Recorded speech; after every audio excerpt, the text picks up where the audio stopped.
Assalamualaikum. Langsung saja, oh ya, ada satu video. Bisa dibilang orang ini salah satu yang menyelamatkan Ade Armando. Ini dia videonya. Dipukuli Pak, tolong Pak. Pak Ade Armando dipukuli Pak. Pak, tolong Pak. Kilometer 45. Pak, tolong. Kita sama rakyat.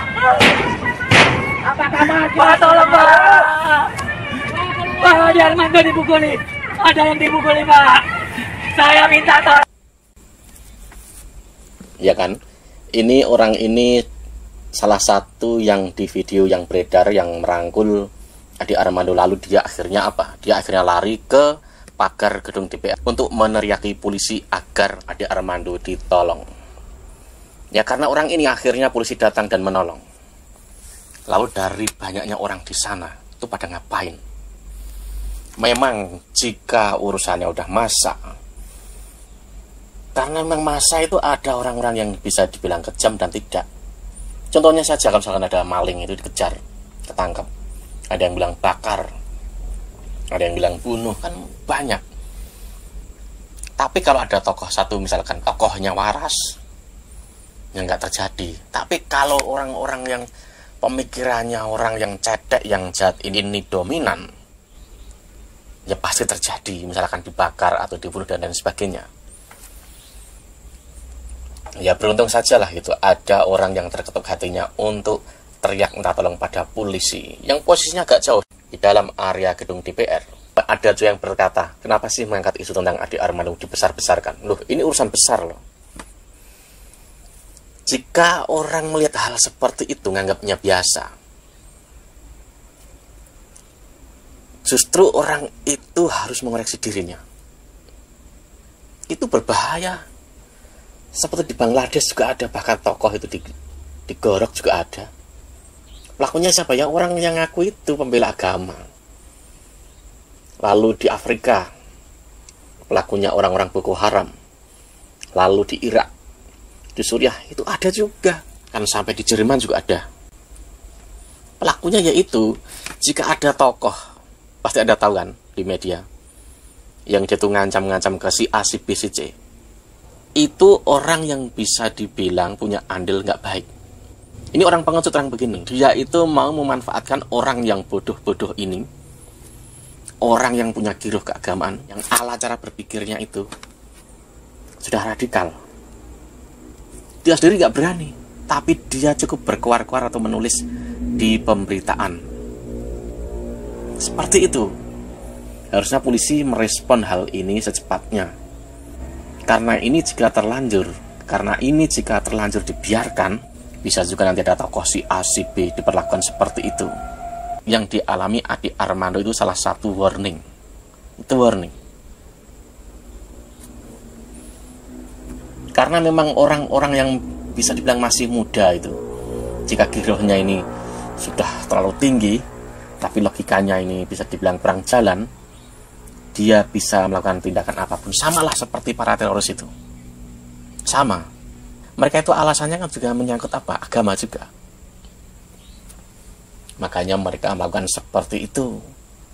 Itu sudah bisa dibilang sudah pemikiran-pemikiran ala kawarit sesungguhnya. Sudah sama. Cuma kadang orang kan tidak merasa. Jika suatu kekerasan dianggap hal biasa, ya sudah. Padahal kekerasan itu misalkan dianggap biasa, lalu ada action seperti itu, kapan-kapan akan berbalas itu nanti. Kalau sudah berbalas, udah. Siapa yang kuat, siapa yang menang. Lalu efeknya sangat, wah.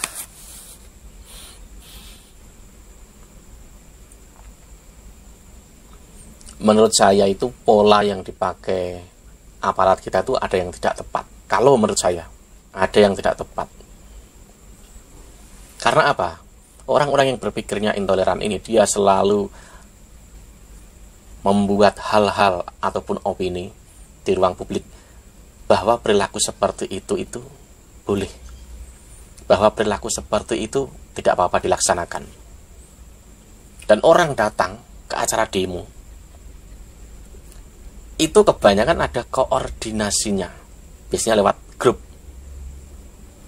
Biasanya, bayangin saja dari orang Sukabumi, dari arah Garut, misalkan dari arah Jawa Barat manapun lah, bahkan luar Jawa juga bisa, dia datang.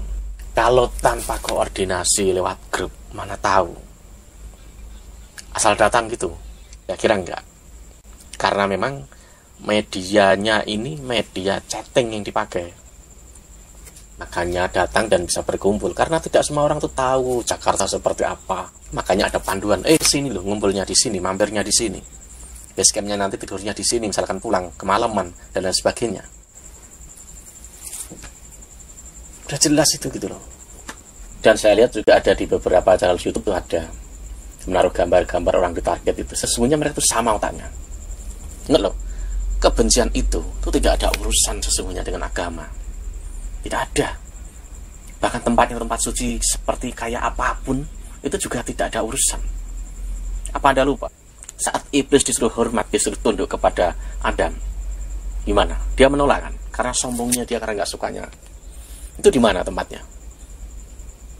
Bahkan titahnya itu dari siapa? Kan langsung dari Allah. Karena dia nggak suka. Bisa nolak.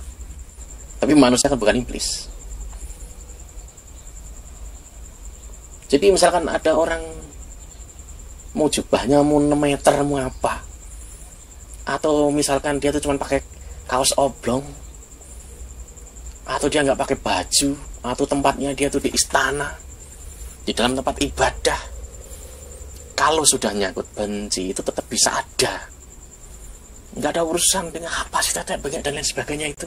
Temannya iblis itu di mana dulu saat dia tuh nggak suka dengan Adam lalu dia tuh nolak? Iya kan? Itu iblis.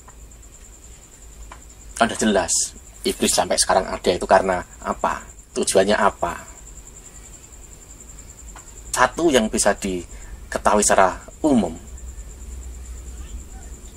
cuman 2 hal pilihannya, merusak dan tidak. Itu paling tidak garis besar. Merusak dan tidak. Merusak dan tidak dalam artian tidak ini merawat, menjaga. Kalau merusak, mau seperti apapun bentuknya, wujudnya, bajunya, bagian dari itu. Kalau merusak. Kalau soal ini perlu penjabaran yang luas lagi sesungguhnya, tapi garis besarnya itu di situ. Paling tidak garis besarnya. Karena kalau kebencian itu tidak suka, lalu dia itu ngitung-ngitung dosanya orang, ngitung-ngitung orang itu masuk surga atau neraka. Ada orang ngurusi sampai segitunya urusan orang. Lalu actionnya ya pasti merusak. Kalau tidak dirusak, ya diajak. Agar apa? Terjerumus. Dijerumuskan nggak bisa, dirusak. Dia punya hal-hal begitu tuh banyak. Ya sesungguhnya apa yang mereka lakukan itu ya kebuntuan akal mereka dalam menghadapi orang-orang yang masih waras, yang menjaga alur, yang menjaga keseimbangan alam ini, kehidupan ini, opini yang ada.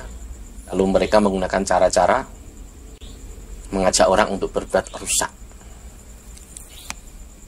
Itu orang yang pikirannya sebenarnya buntu, mereka itu bingung, kecerdasannya nggak tahu kemana gitu loh. Lalu akhirnya pakai cara begitu.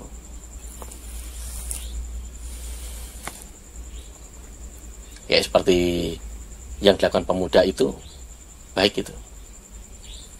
Dia masih punya nurani dalam kondisi seperti itu. Dia menolong diri, dia nggak mampu. Akhirnya dia meneriaki polisi. Bagus. Oke, sampai sini saja.